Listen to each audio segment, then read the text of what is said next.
મિત્રો, આ જે પણ તમે સ્ક્રીનશોટ જોયા એ બતાવવા પાછળનો તમને રીઝન ખ્યાલ છે? ઓલરેડી હું તમને એ જ જણાવવા માંગુ છું, એ કહેવા માંગુ છું કે માર્કેટમાં પૈસા કમાવા માટેની તક, ઓપોર્ચ્યુનિટી ઘણી બધી છે, પણ ક્યાંક ને ક્યાંક આપણને ખ્યાલ નથી હોતો.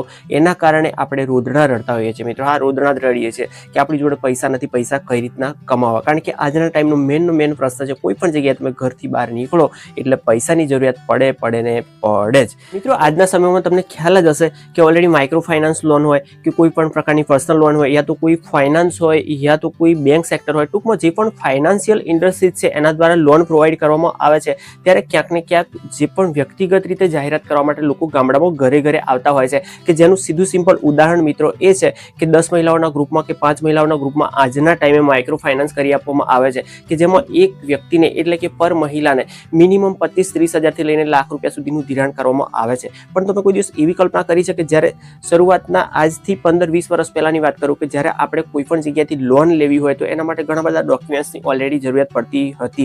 આજે પણ પડે જ છે, પણ એનાથી ઉલટું થઈ ગયું છે કે જ્યારે આપણે લોન લેવા માટે બેંકમાં જવું પડતું હતું, જ્યારે આજે માઇક્રો ફાઇનાન્સવાળી જે પણ ફાઇનાન્સો છે એ ઓલરેડી ઘરે આવીને લોન પ્રોવાઈડ કરે છે. તો તમે આ જગ્યાએ એક વસ્તુ માર્કિંગ કર્યું છે, આજના ટાઈમે આપણે જોવા જઈએ તો જે પણ આપણે મોબાઈલનો યુઝ કરીએ છીએ, તો આ જગ્યાએ આપણે જે પણ મૂવીઝ આવતું હોય છે, કોઈ પણ પ્રકારનો એપિસોડ આવતું હોય છે, સિરિયલ આવતું હોય છે, તો એનું જે પણ જાહેરાત હોય છે, એનું જે પણ બેનર હોય છે, એક એડવર્ટાઇઝમેન્ટ થતી હોય છે, ત્યારે એને આકર્ષક બનાવવા માટે જે પણ કાર્યક્રમ કરવામાં આવતો હોય છે, એટલે કહેવાનો મતલબ જે પણ પ્રિન્ટિંગ, એડિટિંગ કે જે પણ ફોટો ફંક્શન કરવામાં આવતું હોય છે, એ ક્યાંક ને ક્યાંક લોકોને આકર્ષતું હોય છે. તો મારો મિત્રો કહેવા પાછળનો બોર થઈ ગયા છો મિત્રો, જો ખરેખર કંટાળો આવતો હોય તો એપિસોડ ક્લોઝ કરીને જઈ શકો છો. આજના સમયે તમને જે પણ પૈસો કમાવા માટેની તકલીફ જણાય છે કે આપણે પૈસો કઈ રીતના કમાવો, તો એ જ વસ્તુ હું તમને શીખવી રહ્યો છું કે આજના ટાઈમે જે પણ ઓપોર્ચ્યુનિટી, જે પણ તક છે એનો આવી રીતના ઉપયોગ આપણે કરી શકીએ અને એના માધ્યમથી આપણે સારો એવો પૈસો જનરેટ કરી શકીએ, કે ના કે પછી કોઈને ત્યાં આપણે મજૂરી કરીને પૈસો જનરેટ કરીએ. તો સીધી સિમ્પલ વાત એ છે કે મૂવીનું પણ એડવર્ટાઇઝમેન્ટ કરવામાં આવતું હોય છે, કે કોઈ પણ એપિસોડનું પણ એડવર્ટાઇઝમેન્ટ કરવામાં આવતું હોય છે, અને એની મેઇન વસ્તુ હોય છે પોસ્ટર. જ્યારે પણ તમે કોઈ પણ વિડીયો પર ક્લિક કરતા હોવ છો ત્યારે એનું જે પણ બેનર હોય છે, પોસ્ટર હોય છે, એના આધારે આપણે ક્લિક કરતા હોઈએ છીએ. આપણને એવું લાગે છે કે આ વસ્તુ જાણવા જેવી છે તો જ આપણે ક્લિક કરતા હોઈએ છીએ. તો આજના ટાઈમે મેં તમને વિડીયોની શરૂઆતમાં જે પણ બેનર કે જે પણ પોસ્ટર બતાવ્યા એ ક્યાંક ને ક્યાંક કોઈ કાપડ માર્ટના હતા, યા તો કોઈ હોજરી માર્ટના હતા, યા તો કોઈ મતલબ કરિયાણાની દુકાનના આવા હોલસેલ જે પણ વેપારી હતા એ લોકોના પ્રિન્ટિંગ પ્રેસની જે પણ બેગ હતી એ બેગના મેં તમને પોસ્ટરો બતાવ્યા. અને આ બતાવવા પાછળનું એક જ રીઝન છે મિત્રો, કે આજના ટાઈમે આ એક વસ્તુ એવી છે કે તમે મોબાઈલમાં ઓલરેડી તૈયાર કરી શકો છો. હા, બિલકુલ તમે ઠીક સાંભળ્યું. આ વસ્તુ એવી છે કે ઓલરેડી તમે મોબાઈલમાં તૈયાર કરી શકો છો. એના માટે તમારે કોઈ મોટા પ્રિન્ટિંગ પ્રેસ મશીનો વસાવવાની જરૂરિયાત નથી. હા, કદાચ જરૂરત પડે તો નાના પ્રિન્ટિંગ પ્રેસ મશીનની જરૂરિયાત પડે, તો એમાં સીધું સિમ્પલ માની લો કે 20-25 હજારમાં તમે ધારો એટલું કામ કરી શકો ને ધારો એટલું કમાઈ શકો. કે કઈ રીતના, કે સીધું સિમ્પલ છે, આજના ટાઈમે કોઈ પણ વ્યક્તિને સમય હોતો નથી અને એના કારણે લોકો મોબાઈલથી કોન્ટેક્ટ કરતા હોય છે. હવે આ જગ્યાએ સીધો સિમ્પલ તમને પ્રશ્ન થાય કે મોબાઈલથી કોન્ટેક્ટ આપણે જે પણ વ્યક્તિની જરૂરિયાત છે એનો કોન્ટેક્ટ કઈ રીતના કરો. મિત્રો, ધ્યાનથી સાંભળજો, કારણ કે આ વાત એવી છે કે આજના ટાઈમે બિલકુલ મારા માઇન્ડમાં ક્રિએટ થઈ, અને ઓલરેડી હું ત્યાં સુધી તમને દરેક એપિસોડમાં કહું છું કે જો તમારું માઇન્ડ ક્રિએટિવ હોય બિઝનેસની દિશામાં, તો તમને કોઈ પણ જગ્યાએથી તક મળી આવતી હોય છે. એ પણ બેઠા તમે ગામડામાં રહો છો, કોઈ પણ જગ્યાએ રહો છો, પણ તમે એક બિઝનેસ માઇન્ડ ક્રિએટ કરો છો તો થોડા ટાઈમમાં સિમ્પલી તમે વારે ઘડી જો બિઝનેસનો વિચાર કરો છો તો એક ટાઈમ એવો આવશે કે તમારું જે માઇન્ડ છે એ દિશામાં ક્રિએટિવ થઈ જશે અને તમને બિઝનેસની જ્યાં પણ હશે ત્યાં ઓપોર્ચ્યુનિટી દેખાશે. તો એક વાત કહું કે તમે કોઈ પણ જગ્યાએ કાપડ લેવા માટે ગયા, જે પણ હોલસેલર વેપારી હોય છે કાપડનો, ત્યાંથી આપણે જે પણ પેન્ટ શર્ટ કે છૂટક કાપડ લાવીએ છીએ તો ત્યાંથી આપણને એક બેગ આપવામાં આવતી હોય છે, અને એ બેગ પર એ વ્યક્તિ જે પણ દુકાનદાર હોય છે એનું નામ, એનું સરનામું અને એનો જે કંઈ ફોન નંબર હોય છે એ પ્રોવાઈડ કરવામાં આવતો હોય છે. તો આ જગ્યાએ તમારે સીધો સિમ્પલ આ જગ્યાએ પૈસો કમાવાનો ફંડો એ છે મિત્રો કે એને દર વર્ષે આવી બેગો ઓલરેડી છપાવવી પડતી હોય છે, ના કે પોતાની કોઈ પ્રાઇવેટ કંપની કે પ્રિન્ટિંગમાં એ પોતે છાપતો હોય છે. એના માટે એ દરેક જગ્યાએ ઓર્ડર આપતો હોય છે. તો એના માટે જે પણ ઉપર મોબાઈલ નંબર આપેલા હોય છે એ મોબાઈલ નંબર થ્રુ તમે એમનો કોન્ટેક્ટ કરી શકો, અને તમે જો મોબાઈલનો પ્રિન્ટિંગ કરો છો તો એ પ્રિન્ટ એને તમે મોકલી શકો, વોટ્સઅપ કરી શકો, અને એ જો ડીલ તમારી ડન થાય છે તો એના આધારે તમે એક પ્રિન્ટ પાછળ જો માની લો કે માત્ર ને માત્ર 3 રૂપિયા પણ તમને જનરેટ થાય છે, અને એ જો 200 ઓર્ડર તમને આપે છે, કહેવાનો મતલબ કે એને લોટમાં જો તમને ઓર્ડર આપે છે તો 200 થેલીનો જો ઓર્ડર આપે છે તો 600 રૂપિયા તમારા આરામથી સીધા થઈ જતા હોય છે, અને માત્ર એક જ વોટ્સઅપ કરવાથી. તો તમે વિચારો છો કે ખાલી એક જ ઓર્ડરથી આપણને 600 રૂપિયા કલેક્શન થતું હોય, એક સંભવિત આપણને રકમ મળી શકે એવી શક્યતાઓ ઘણી બધી છે. ટ્રાય કરવો પડે. એવું જરૂરી નથી કે માર્કેટમાં જેટલા પણ આપણને નંબરો મળે છે એ બધાનો કોન્ટેક્ટ કરીએ અને આપણને બધા જ ઓર્ડરો મળી જાય. હા, પણ એ વાત તો ચોક્કસ છે કે જો તમે આજે સ્ટાર્ટઅપ કરો છો તો 1 વર્ષ પછી તો તમને ઘણા બધા ઓર્ડર મળી શકે એવી શક્યતાઓ ઘણી બધી વધી જતી હોય છે.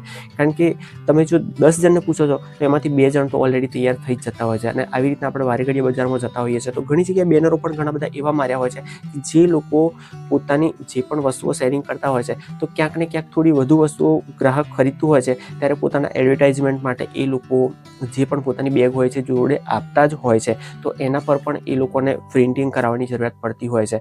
તો એક પિક્સલ એપ છે યા તો કેનવા છે, આ એવા એપ છે મિત્રો કે જે મોબાઈલ પર ઓલરેડી ઘણી બધી ડિઝાઇનો તૈયાર હોય છે. એને માત્ર ને માત્ર અડધો કલાકમાં તમે શીખી શકો કે બિલકુલ ઓછું ભણેલી વ્યક્તિ હોય એ પણ શીખી શકે. તો એ અડધો કલાક શીખ્યા પછી તમે માત્ર ને માત્ર 5-10 મિનિટમાં આ વસ્તુ તૈયાર કરી દેતા હો છો કે જેની પાછળ તમને એક પ્રિન્ટ પાછળ તમને મિનિમમ 2 થી 3 રૂપિયા મળવાના છે.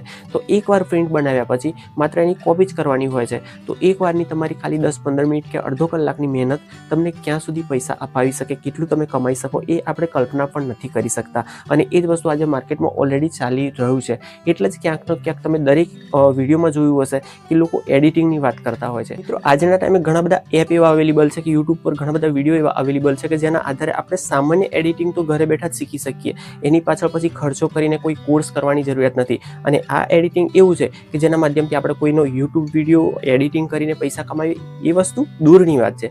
પણ એક સામાન્ય કામ કે જે ગામડા લેવલે પણ આજે તમે જોશો તો જે પણ ઇન્સ્ટા પર જે લોકો પોતાની રીલ બનાવતા હોય છે યા તો પછી એડવર્ટાઇઝમેન્ટ કરતા હોય છે ઘણા બધા વેપારીઓ કે જે તમે ઓલરેડી આપણે ફેસબુક પર સર્ચ કરતા હોઈએ છીએ, રીલ જ્યારે સ્વાઇપ કરતા હોઈએ છીએ તો ક્યાંક ને ક્યાંક એડ આવતી હોય છે. તો આ એડમાં જે પણ કારીગરી હોય છે એ માત્ર એડિટિંગની હોય છે. તો આ વસ્તુ પણ તમે જો શીખી લો છો તો ઘણી બધી એડ તમને મળી શકે અને એના આધારે તમે પણ સારી એવી આવક પાર્ટ ટાઈમ કામ કરીને પણ કરી શકો. કારણ કે મિત્રો આ કામ એવું છે કે જેની પાછળ આપણે દિવસના 8 કલાક બગાડવાની જરૂરિયાત નથી. પણ જે પણ કામ આપણે કરીએ છીએ એ નોકરી કરો છો યા તો બીજો કોઈ ધંધો કરો છો એની સાથે સાથે પાર્ટ ટાઈમ થઈ શકે એવું છે. આ જગ્યાએ વાત એડિટિંગની નથી પણ પૈસો કઈ રીતના જનરેટ કરવો એની છે. આજના ટાઈમે ઘણી બધી તક એવી છે, હું તમને દરેક એપિસોડમાં કહું છું કે આજના ટાઈમે ઘણી બધી તકો છે કે જેના આધારે આપણે પૈસો જનરેટ કરી શકીએ છીએ.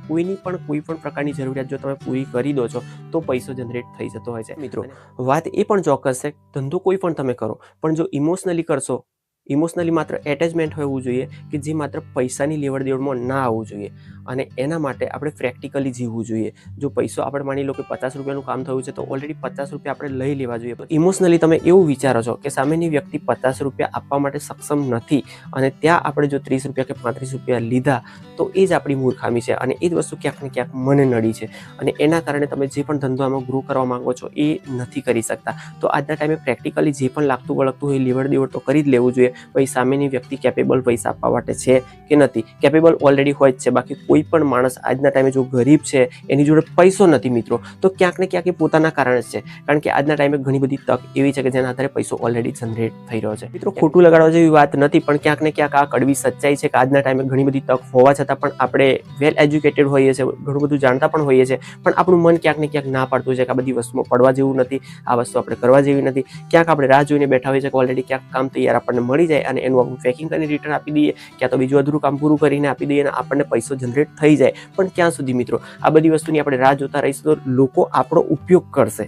બાકી આપણે જો પોતાની તક જો પોતે જ ઊભી કરીએ છીએ અને પોતાના ધંધાનો વિકાસ કરવા માટે ગ્રો કરીએ છીએ આવી રીતના કોઈ પણ તક ઝડપીને તો આપણે જીવનમાં જેટલું ધારીએ એટલી સફળતા પણ મેળવી શકીએ. એ પછી આર્થિક દ્રષ્ટિએ પણ હોય અને સામાજિક દ્રષ્ટિએ પણ હોઈ શકે અને પોતાના સપના તમે આરામથી સાકાર કરી શકો. વેલ મિત્રો આ જગ્યાએ એપિસોડનો એન્ડ તો કરીએ જ પણ જો મિત્રો વિડીયો યોગ્ય લાગ્યો તો એક લાઇક જરૂરથી કરીને જોજો. કારણ કે મારું એક જ મિશન છે આ વિડીયો જોતા દરેક મારા એ મિત્રોને કે જેને આજના ટાઈમે પૈસાની જરૂરિયાત છે, એક્સ્ટ્રા ઇન્કમની જરૂરિયાત છે, એને ક્યાંક ને ક્યાંક રોજગારી મળે અને પૈસો જનરેટ કરી શકે એવો મારો અંગત સ્વાર્થ છે અને એ જ મારું મિશન એન્ડ સુધી રહેવાનું છે જ્યાં સુધી આપણે પૃથ્વી પર છીએ ત્યાં સુધી. બાકી મળીએ આવતા એપિસોડમાં ફરીથી એકવાર નવા જ બિઝનેસ આઈડિયા સાથે. ત્યાં સુધી આપણે મિત્રો મુકેશભાઈ રજા આપો. જય હિન્દ.